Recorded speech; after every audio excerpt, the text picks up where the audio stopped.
Hey guys, welcome back to another video on the Inside Spurs channel. Happy Saturday morning, happy weekend. I hope you're okay. I hope we're all right. I hope we're looking forward to a good weekend. Obviously, Spurs play tomorrow, so they physically cannot ruin your Saturday. They will try, but they can't. But in this video, we're going to be talking about Ange and the press conference yesterday. We're going to be talking about January and what that might look like. We're going to be talking about Kolo, Muani and Skriniar and Vitor Roque because there's some news that have come out around his camp. So we'll be talking about all that. We aren't going to be obviously talking about the game tomorrow. So I won't be talking about team news and injuries and things like that. That will be tomorrow when I do my last minute thoughts ahead of the Wolves game. Because obviously there's a lot of team news that's come out, but that'll be for another day. Weird one, really, January, because we go into January, obviously, on the back of some pretty horrendous form. Okay, that's a nice way of summing it up. And we go into January riddled with injuries and suspensions. Obviously, Spence is also suspended. I know he'll be back for January, but you know what I mean. It highlights my point a bit better. We go into January with probably quite a bit of toxicity around the club. Obviously, that is within the fan base, but that normally is in regards if you ever really have a look at Twitter, but also it's towards the board. And this January feels super, super important. We talk about how it came out yesterday that they're not looking to potentially buy a centre-back or get a centre-back in because they think they've got enough there with Archie Gray being able to play there, which obviously makes me want to be sick and throw up because, again, it's just another showing that they don't really want to try and do anything because guess what? It costs them money and they don't really want to spend the money unless they have to. And I always compared Enick with the Glazers and I've always been proved right on that, But if you're going to want, cup success, and you're going to want European success, and hell, to be in Europe, January is a very important month. I think we all understand that. There was talk about how we're not going to be busy in January. There was those rumors we'll get busy in January, and then you got Ange saying we've been planning for January. We're going to be active, and it's like, where is the truth? Is it Ange? Is it the aggregators? Is it somewhere in the middle? But I think what we'll do is we'll take Ange's word as gospel on this just for right now. And then what we'll do is we'll sort of decipher through it. All right. Morning, Dragon. How are you, mate? Morning, Spurs, Adventurous, Harper, and Cozy. How are we all? So look, let's jump in and let's talk. So Ange was talking, saying that we need some help. The players need some help, more importantly, and the club is working really hard to try and make that happen. Now, look.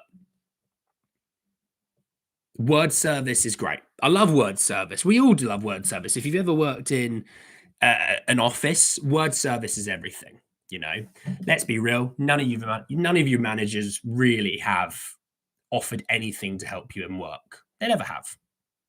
It's all word service.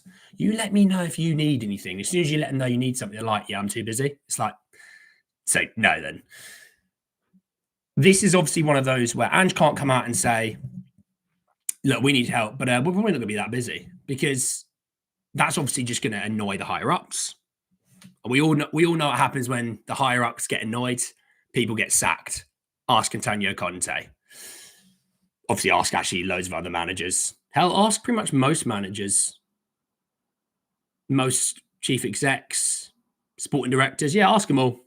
So that in this regard, I always want to try and take people on their word. And if Ange is what you're saying is right, then okay, we're in for a good January. We're in for January that needs to be good as well. It's not just that we want it to be good, because obviously we want every summer to buy the best players in the world. It's not physically possible for any team, by the way. So before anyone cries about that, it's not possible for every team to buy all the best players in the world every single summer. But we need to have a good January. I'm not saying, because you see people on Twitter going, sign these 5 players. And it's like, cool. I don't think you've ever seen a January transfer window properly. I see it all the time. I see people I follow on Twitter and you see what they say we should do in January. And you're like, okay, what? Hey, whatever you're smoking, I'll be on there, And January, I've always said, January is a two player in, 3 player max window. I see people saying we should get 4 or 5 players. It's not the summer transfer window. Hell, in the summer transfer window, it's hard to get 5 players. So we have to be somewhat realistic in terms of Spurs aren't going to fix all their issues this January. But what Spurs can do is tick a couple of things off the list. And that's the attitude that I'm having. Tick a couple of things off the list and ease the workload on certain positions. So what I mean by that is if you look at right back, right? And Spencer's obviously minus the last game getting sent off. Spencer's shown a little bit of form. Great. Then you could look at it and say, well, you got Porro and you got Spence. That's a bit of workload that you can share out, and we need to be better at sharing that. Look at left back. Okay, we've got Destiny and we got Ben Davies, who, by the way, Ben Davies obviously out again for a few more weeks. And I tried to be really respectful on this topic, by the way. I just sort of said, I like Ben. Ben did well when he was fit, but every single year, Ben misses at least a month, 2 months, even more than that with injury. He's not going to get any healthier as the older he gets. I think, personally, for me, yes, he's been a good servant for the club, but he was bought to be a backup left back. He's never progressed into being what we should be. In the summer, it's time to go. People will talk about Son and how Son's washed. What do they think of Ben Davies? Because Son obviously has actually impacted the team this year. He's been fit pretty much the whole year. So for me, I think left back is a position you need to work on. We talk about centre back position. You've got Mickey, you've got Romero. Mickey misses time every single year with injury. Romero, he was better last year. He didn't really miss as much time. Obviously, missed time through suspension, which for a red card, by the way, I see that tackle virtually every weekend. And all it's done is sometimes pulled up for a foul, sometimes not even pulled up for it. So I don't really look at people talk about his disciplinary record, and I just think that's quite a lazy excuse. But you had Dragusin, right? Dragusin, he's been here a year, basically. He's picked up his first injury. Can happen. But Ben Davies is your 4th centre-back. He's somewhat injury-prone. And then they talk about Archie Gray. He's now the 5th centre-back. Archie Gray's a central midfielder who sometimes plays right-back. For me, I don't truly get what they're doing that. For me, I just think it's lazy from the higher-ups. But when we look at, the attack, let's look at the attack. You've got Solanke. Great. You got Son with a little bit of rest, still quite good. You got Johnson. Efficiency, fine. Recently, bang out of form, a little bit lazy at the moment. Kolo goes and plays right back. Okay. We can still somewhat get on board with Kulusevski being right back. If him and Johnson can rotate, keep fitness levels fairly high, I can understand that. Out on the left is basically Timo Werner. Because Mikey Moore, I think, rejoins training next week. Which apparently, and let's take this on face value, so does Richarlison. Let's see how long that one lasts. But left wing is a position you could probably sit there and go, left wing, we need to work on left wing. Now, Yang comes in, very young player. I'm not putting any pressure on him. Let's see that. But left wing could be in a situation. When does Odeberg come back? With Odeberg coming back probably in towards the spring, he's going to need time to get up and running again. So we may not truly see Odeberg with any real form until next season, which I think is pretty damn brutal. Midfield. I think, Basuma might be playing centre-back tomorrow. So now you're down 2 central midfielders are playing centre-back. Now, playing out from the back, we might be fantastic. Defensively, we're going to be absolutely shot to pieces. Okay? With that being said, Bergvall, young player, we all quite think he might have... We can all see there's a talent there, right? But he's still young. With Bentancur, I don't know what's happened. He looks somewhat out of form. I don't really... And he looks tired, which I don't truly understand as much. Of all the players, he should be somewhat the freshest. Not sure what's going on there. Maddison. I think Maddison's probably been one of our most informed players over the last few weeks. then gets dropped for a game where we're going to have 60+% possession. Didn't really get that move. Didn't understand that. I don't know why Maddison was dropped for the Forest game. He will be back for Wolves. We know that.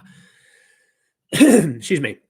He'll be back for Wolves. We know that, right? But then you look at it, you go, well, if you're moving Kolo out to the right, then you need another midfielder. Because if you're moving Archie Gray and Basuma to centre-back, and which, bearing in mind, if Ben Davies is out for a few more weeks, you're talking about mid to late January. Romero returns at the same sort of time. Mickey, I would say, back in the next couple of weeks.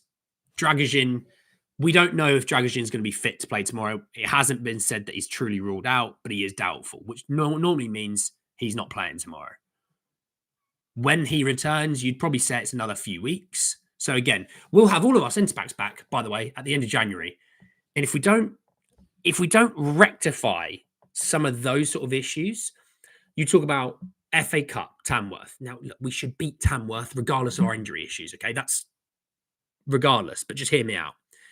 You've got the FA Cup, third round. You've got the first leg against Liverpool in the second week of January. You then got, well, it might be the first week. I don't know how the calendar works. It might be just into the second week of January. But then you've obviously got massive games in January. You've got a North London derby. I don't know the rest of the fixtures. I'm not really as fussed about that right now. So you need to add people in at this time. Can't you?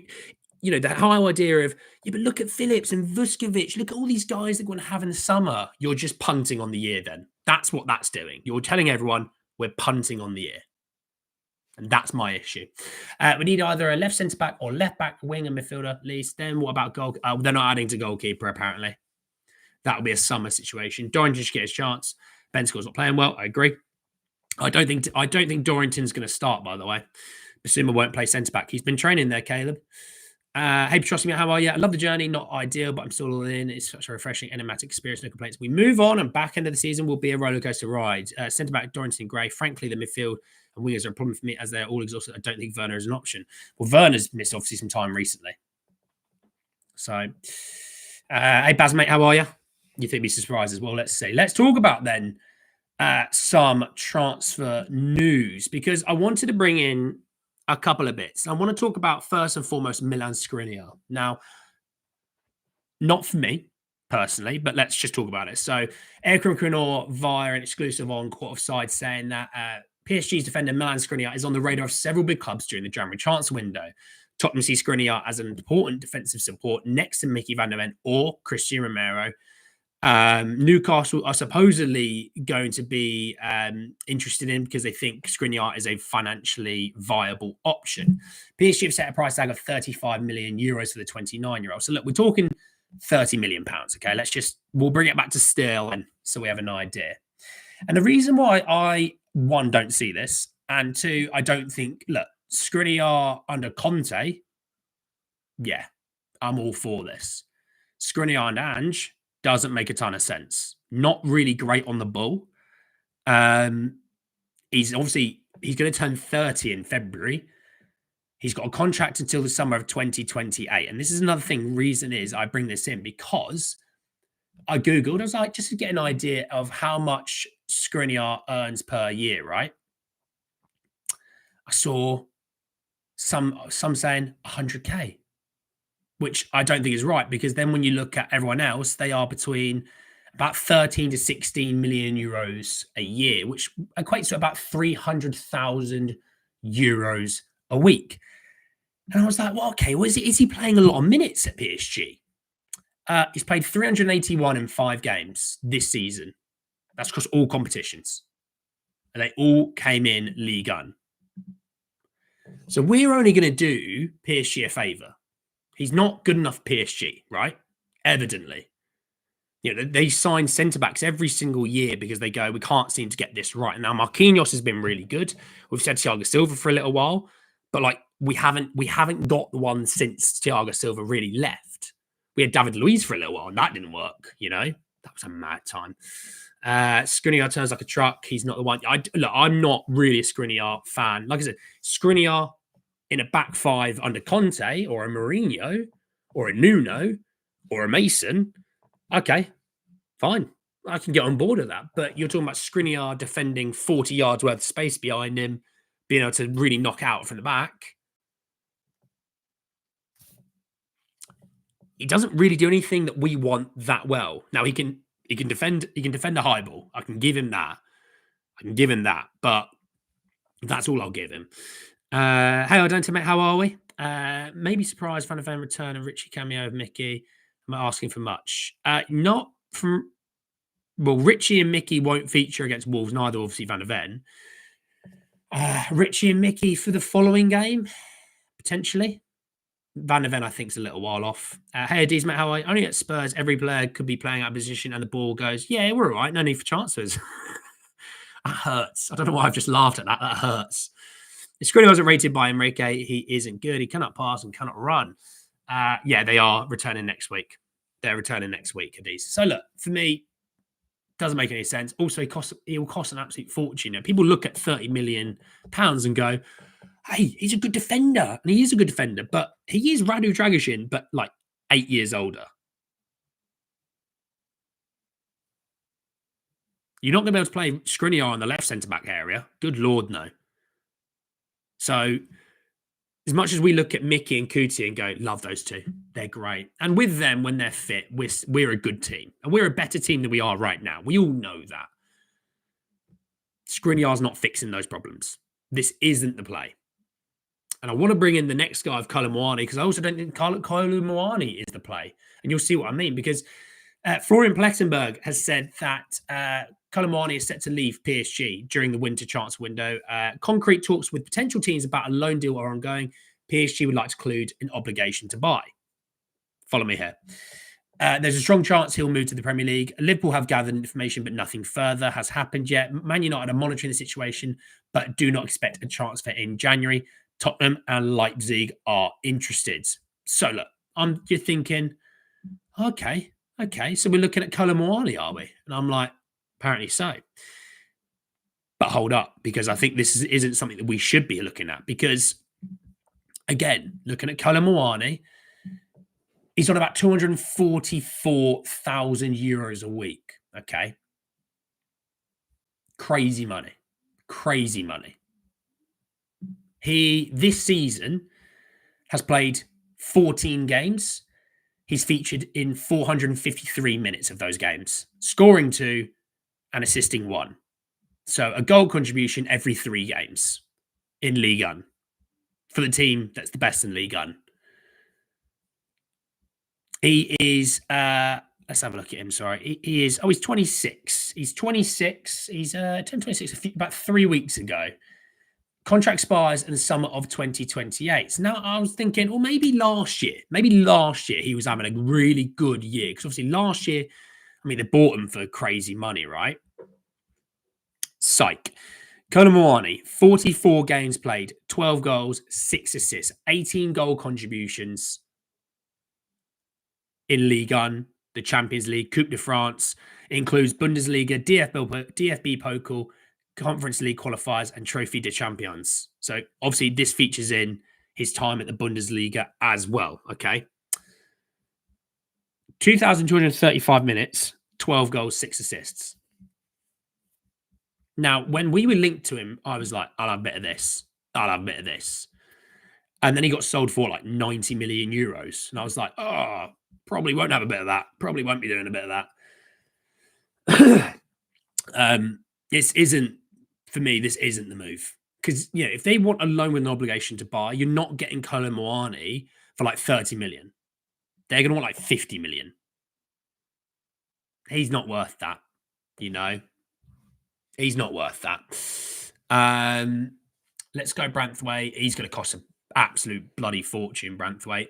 Also missed time with big injury. So, don't know about the board, but we are in charted waters. Normally, manager would have gone by now, but it's not happened. Based on that, would we also see a change in player investment?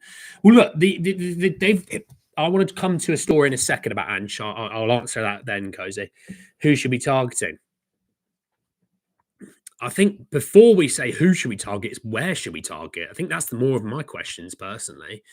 Who we're linked with? I've talked about Skriniar and then Kolo Muani. I'm going to come to Vitor Roque in a second. Muani is a French Werner. My God. I did hear about Olmo. We're not getting Olmo. Before anyone worries about it, we're not getting him. I hope the board will use their brains and go for someone else. If Olmo's on a free, he'd be moving to a club further up than what we are right now. Oh, yeah. He's saying at Barca, they'll find a way. They'll pull levers and they'll find a way. Don't worry about it. I'm going to come to Vitor Roque. Obviously, he was a Barca player to help this. We need to make 2 or 3 big signings, talking 60, 70 million instead of players who are best described as stopgap most. They need to get proper targets. The number 1 or 2 on every single list worth of targets need to be getting, not 7th or 8th. So let's talk about Vitor Roque, because this is going to be impactful on the Barcelona situation. You see, yes, a lot of people talking about Dani Olmo. This will impact the situation. Okay. He's obviously a guy that we've been linked to previously. But he has been linked to us in January, but it won't be easy. Barca have an urgent need to raise funds in order to carry out signings and to register Dani Olmo and Pau Victor for the second half of the season. Therefore, they are pressing to sell Vitor Roque. They've received a 20 million euro option from Palmeiras, who, okay, fair enough. Good money for them. While Tottenham pounds are putting pressure on all parties to sign Roque. The report then says tempting salaries indicating the North London club would also improve his wages. How much is he on? If he's getting improved wages by us over Barca, how much is he on? He's on about 60 grand a week. How much are we paying for him? What are we doing? I mean, okay, well, I'll read the rest of the story first. I'm going to come back to that. A weird old time that is. So, going on that as well, his camp has said that they appreciate the interest by Tottenham and others, but he isn't thinking about leaving Betis at least until the end of the season. This is why it's making it complicated. A source close to the player saying that Vitor Roque will stay at Betis. He's got 6 goals and 2 assists from 23 games. Can Cardoso have a word with him and be like, "Oi, mate, you know, why don't we go for Lloyd Kelly, left Bournemouth and feature? Did he refuse our offer for Newcastle? No, he just wanted Newcastle. Adara Bio rejected Spurs.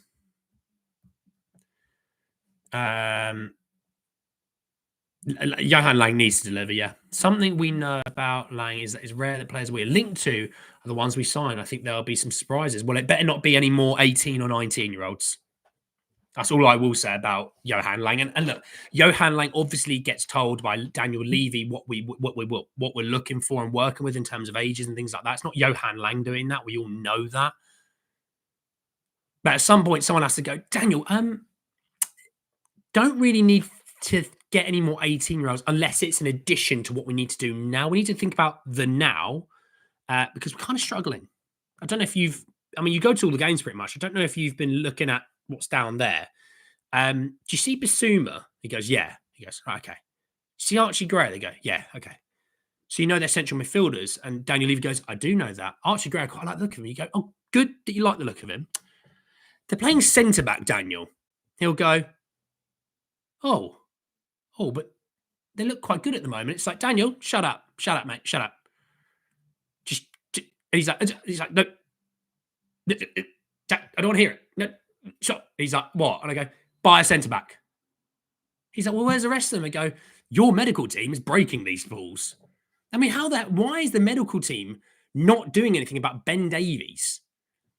They release him back to training. He got injured in training. It's like nobody else seems to have these issues. And you know what I've realized? And I did some research into this. Other clubs who had bad injury issues, guess what they did? They sacked the whole medical team and brought a whole new medical team in, and their injury issues improved.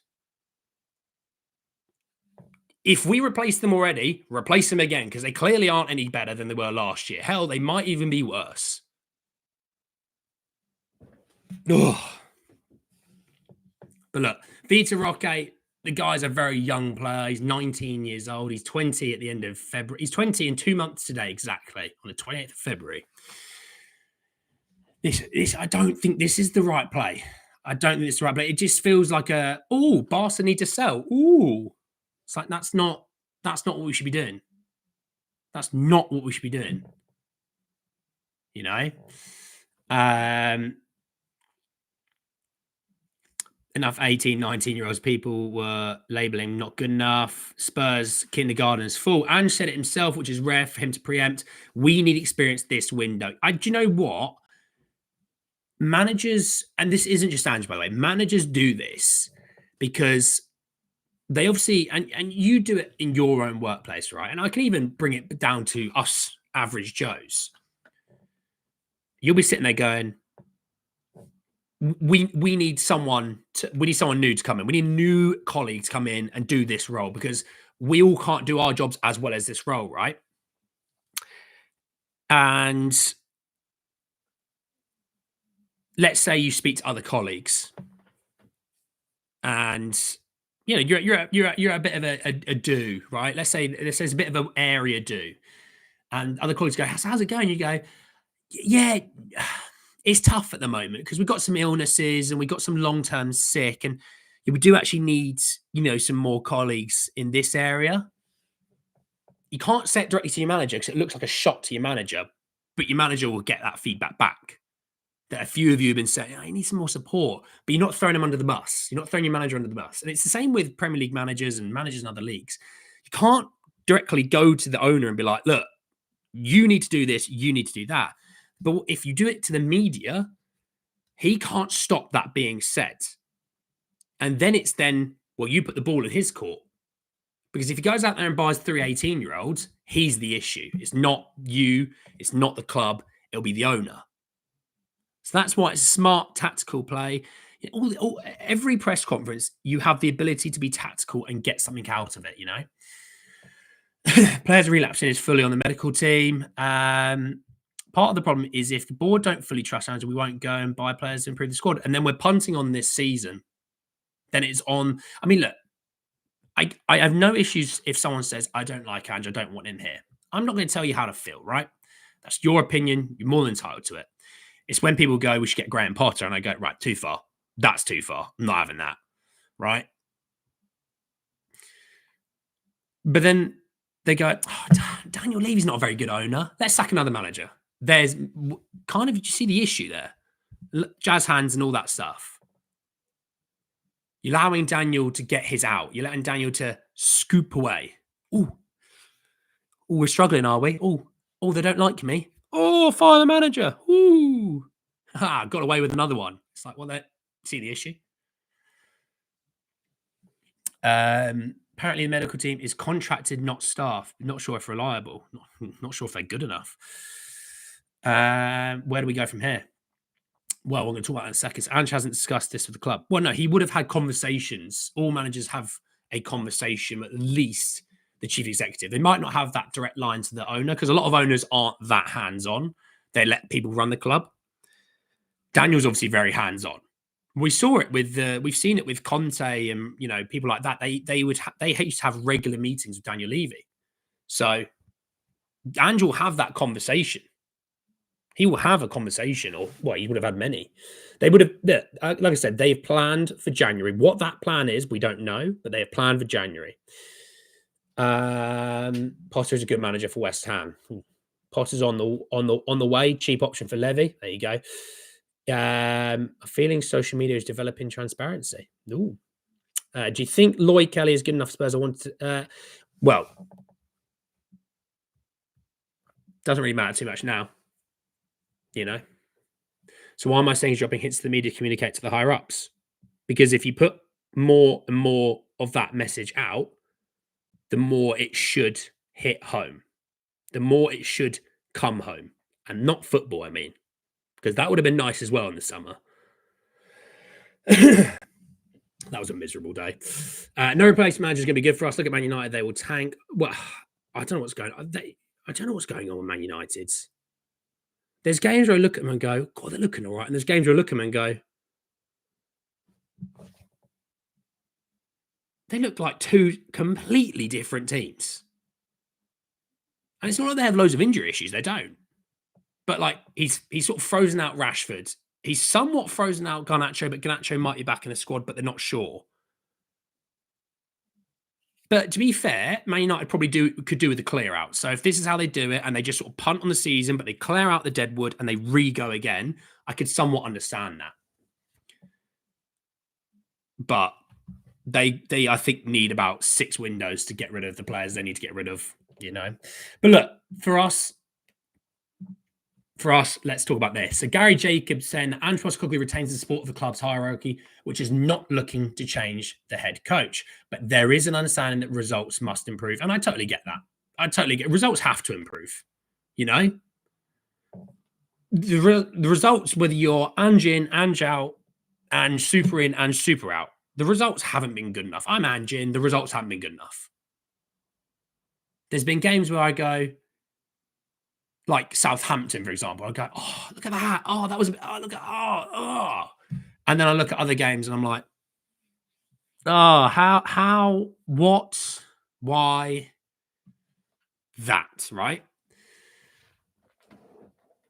But it has to improve. It has to. I'm not saying he has to go on a 10-game winning streak. You know, the injuries are, and the fitness levels are, you know, obviously such an impact on everything.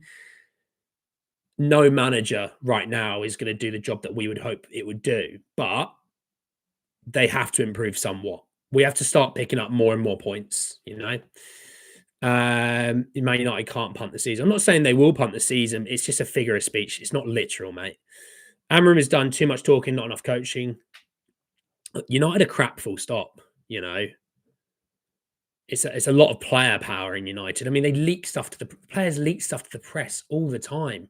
You'll know the Man United team, by the way, way before it ever gets officially announced. Because if you just go on Twitter, the leaks are all there. I see it all the time. I'm like, oh, so I know who's playing for Man United today. They play in 6 hours. It's like, what? How's that even possible? It's like, well, that's Man United. The toxicity is something else. But look, that's enough about Man United. I don't really care about them. For us, I like the fact that Ange has been backed. He obviously now financially needs to be backed in January. Whether you like Ange or not, you sacking a manager 3 days before the January transfer window, and I'm just talking if he was to be sacked today, you getting sacked 3 days before the January transfer window fixes and helps nothing. It sets you back further because then the new manager is going to come in and go, oh, I want these positions. I need these players. And it's completely different from what you've been working on. And the thing is with clubs, they obviously ahead of a chance window are putting things into place and they're talking to agents, things like that. All those conversations get scrapped. They've got to do new ones. And by the end of the window, you might get one of those options in. So look, get Ange players that the players are going to be fit for one. That'd be nice. And I said, whether you like Conor Gallagher or not, the guy is at least a bit of an Iron Man and he plays football. You know, he plays in a physical team at Atletico Madrid, a demanding team of Atletico Madrid. At least he would have been fit and playing this year for us, you know. But look, that we get players that are fit, get players that suit Ange, we'll get players that can do what we need them to do, and let's go from there. We've still got so much to play for this season. You know, whether you think Spurs are going to finish 17th, 1st, 20th, or 3rd, it doesn't really matter the league in terms of that, right? You've still got plenty to play for in the league. A good month can change a whole league campaign. But if we would say Spurs are going to finish 9th this year, right? So Spurs are going to have a bad league season. You've still got 3 competitions. You've got the FA Cup, you've got the League Cup, and you've got the Europa League. Spurs were favourites. Spurs were favourites to win the Europa League this season. You've got the EFL Cup, or the League Cup as I call it. You're in the semi-final of that League Cup right now. And you've got the FA Cup. So there's still opportunities to do stuff this year. But if you don't have a good January transfer window, those opportunities in terms of like percentage of a ability to do something there drops significantly because you've got 2 games in January of the League Cup and the FA Cup. Right? So the League Cup, the FA Cup starts for us in a couple of weeks, about a few weeks' time, sorry. I think it's about 2 weeks today. Or like 15 days or something like that. I don't know exactly. Nor do I care exactly that much. But, that's why it's such an important January transfer window, because there's so much still to play for, you know, whether you like Ange or not. It doesn't really matter in that regard. It's just fact. So that's why I'm saying it's so important. Please, league position matters. Harper, mate, I think you're taking everything that I'm saying a little bit too literally, my friends. Of course it matters. That's why I said there's still stuff to play for. And that's why I said a good month is so important. But what I'm saying is, even if it wasn't to go well, let's say you finished 9th, you have 3 competitions, 3 cup competitions, one of which you are within the last 4 of. That's what I'm saying. Okay. 3 cups in a European position. Regardless of chances, what I can say is how well this channel has done. So happy to see the viewership grow for you. Well done, mate. Appreciate it, Baz, mate. Appreciate that always. It's all about you guys. You guys make this channel. You know, it's not me. I sit here and chat absolute crap and nonsense to you guys. And you guys seem to tune in and part with it somehow. It's impressive. If I listened to me all the time, I'd go, oh, he's painful. He's painful. So I've only... It's the fun part of this channel is obviously we've got to a point where we do obviously have, you know, 3,000 plus subscribers. You start to get fun abuse. I quite enjoy it. I've been offered out for fights. I'm like, just because I didn't want this player and you've offered me out for a fight. That's fun. So I'm enjoying that part of it now. The level of abuse, which is quite nice. But the most important is, you know, you guys, you know, Cozy, Harper, Caleb, Baz, obviously yourself, you know, Venturous, you know, so many others. Janice included. You know, so many others. Richards, Swaggy, you know, Van Gogh, Rec, all those guys. You guys are the guy that make the channel. You know, I'm just the ugly face on the front of it. Set time usually mid-November to mid-December to get some time to prepare editions in January. That's why it was confusing at the moment. It's like the board invested to and not veer off. Look, if they're like, this is our plan, we've planned it, we're doing this, then we all go, then show us what that plan is. Show us what that plan is, and we'll go from there. We're going to give you January. You got to nail it, but we're going to give you January. Johan Lang, there's no excuses. This is now a January that you've had months to plan for. Daniel Levy, Johan Lang, Scott Munn, whoever the hell, if it's the tea lady or the bootsman, deliver. And the medical team, you're on watch as well. We need a good run from now to end of Jan, and ideally revenge against Liverpool and get Carabao final. Allowed to dream. There's nothing wrong with dreaming. Odegaard has to go out on loan. He's definite baller, but it's no different to Brian Hill. Well, he's injured, mate. He's going absolutely nowhere. He's going absolutely nowhere. Needs to trim the tash. There you go. But look, loads of good stuff in that. So obviously Vita Roque, obviously Skriniar, Kolo, Muani, the Ange back in, the plans for January, you know, loads of good stuff in this one today. Obviously, I'll be back tomorrow morning to obviously discuss the Wolves game because we've got loads of injury stuff and updates coming out of that, and we should probably know even a little bit more by then. So join me tomorrow morning when we talk about the Wolves game ahead of obviously the game at 3. So thanks very much for joining me this morning. Look after yourself. Go and enjoy the rest of your morning, afternoon, evening, wherever you're in the world. All right. Stop watching me. Go and enjoy your evening. I'll speak to you all tomorrow. Take care, everyone. Peace.